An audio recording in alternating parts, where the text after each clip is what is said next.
Last week, temperatures in Delhi, India reached 52.3 degrees Celsius, which in freedom units is about 126 degrees. This does not happen, has never happened, and is shattering heat records in the region. As a matter of fact, it was so bad they had to close polling locations because people waiting in line to vote were just keeling over dead. Just days ago, Egypt recorded its all-time high temperature of just under 51 degrees Celsius, which is again pretty similar to these numbers here. I think it's about 122 freedom units, which I'll tell you, here it is, 123.6. That is a temperature that human beings are not supposed to exist in. No amount of clothing or umbrellas, a shade or breeze, or those little neck fans will protect you from this. And just a few weeks prior to that, Mexico also broke heat records in over 10 cities, including Mexico City. Now theirs weren't as extreme as, Egypt and Delhi. They got up to a meager 35 degrees Celsius. So let's go ahead and punch that into our freedom unit calculator. 95, but again, that is apparently uncommon for the region. It's just absolutely shattering heat records. I even saw videos that I'm not going to show here on TikTok of older people fighting for water or fighting for fans at, I think it was Home Depot in Mexico City. But of course, there will be a lot of naysayers saying global warming is a myth. It's not real, can't be real. It's never been real. This is nonsense. Mexico's hot. We all know Mexico's hot. What are you talking about? We all know Egypt is hot. We all know India is hot. What's weird about hot places being hot?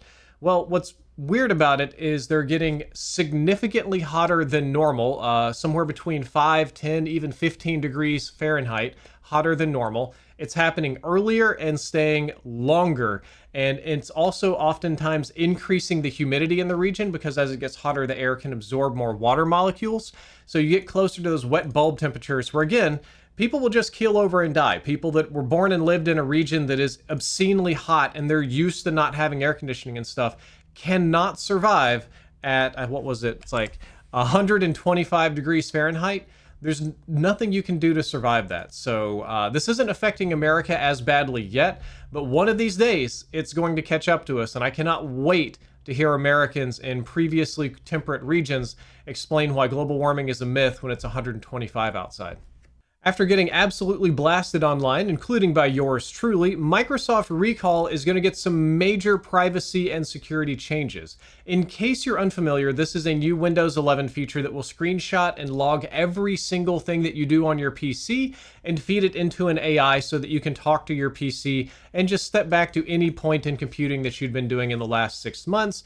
However, it's a privacy nightmare because every few seconds it's screenshotting and studying every single thing you're doing, so much so that an ethical hacker even released a tool to exploit Windows Recall AI, exporting all of people's private data almost instantly, showing how unsafe that it was. Well, for a feature that's not even fully out yet, it got a lot of complaints, so Microsoft has decided to change a lot of things about it. We're going to go ahead and scroll down here to the quotes from Microsoft. Here go. Microsoft Corporate VP Pavan Duvaluri, hopefully I said that correct, says, "We have heard a clear signal that we can make it easier for people to choose to enable Recall and on their Copilot Plus PC and improve security safeguards." So they're rolling out these changes to Windows Recall even before it fully releases.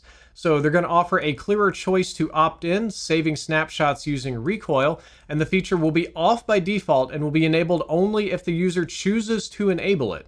In order to enable the feature, you also have to have a Windows Hello enrollment with secure proof of the user's identity, which is typically biometrics. That does tie you to the data a little bit more, but it also prevents other people from getting into it. And then finally, the database of screenshots and AI processed information that's stored on your computer will get an extra layer of protection, including just-in-time decryption, which means nothing is decrypted until the AI needs it. Otherwise, everything is encrypted, which is good. All of these will make it more secure. But what's interesting, I think they pointed it out in the article, the irony here is that Redmond, being Microsoft, is making these changes to a product that hasn't even been released in a preview version. This is something that's like ultra beta only. Not that many PCs even got it before it was instantly compromised. This is one of the biggest feature pushbacks that Windows or Microsoft has faced in a very long time. And at least they're adapting to changes, but I still think it's terrible because as long as your computer stores every single thing that you do and studies it under an AI, there's always a chance that somebody can access that and do God knows what with it. A very interesting new piece of psychology research about tryptophobia indicates that it's not just a social media phenomenon, but might be an actual psychological condition that is hardwired into our brain in some capacity, though it is socially influenced. So, in case you're unfamiliar, tryptophobia is the fear of something with holes in it. You often see it with lotus pods, honeycombs, aerated chocolate.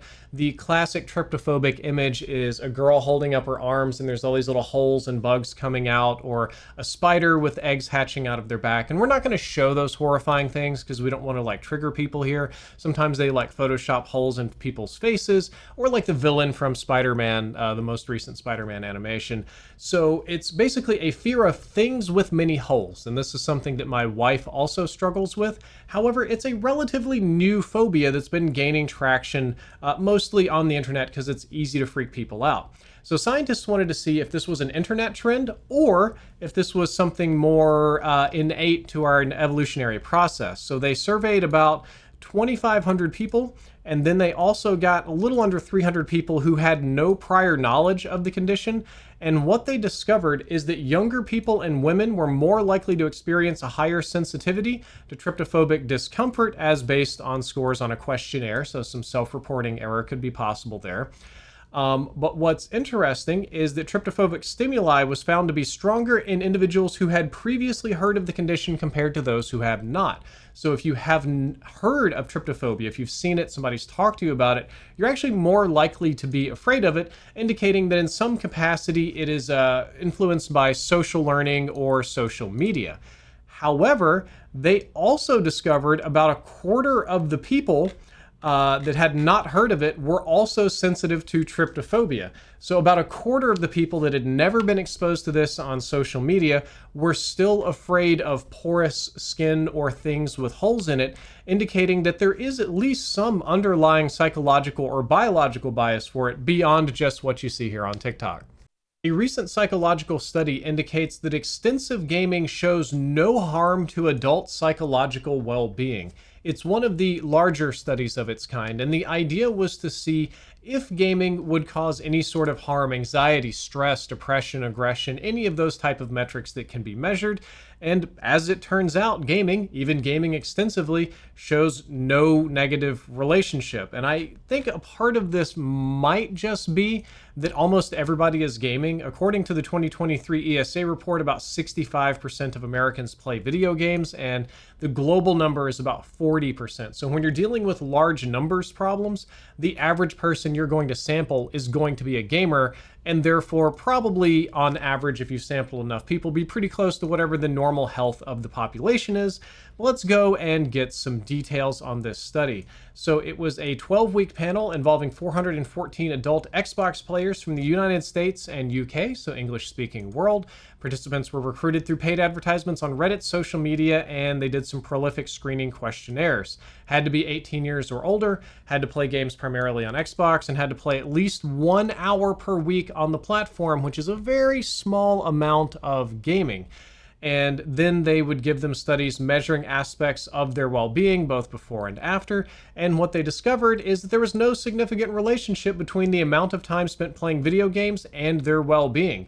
Even playing a lot more video games had no meaningful impact on their well-being. Here you can see a 0.02% change in their well-being measures for gaming a lot. And one of the researchers said that I was surprised by how heavily engaged our sample was, because what they were finding is the average participant played about 2 hours of gaming per day. Their average age was about 32 years old.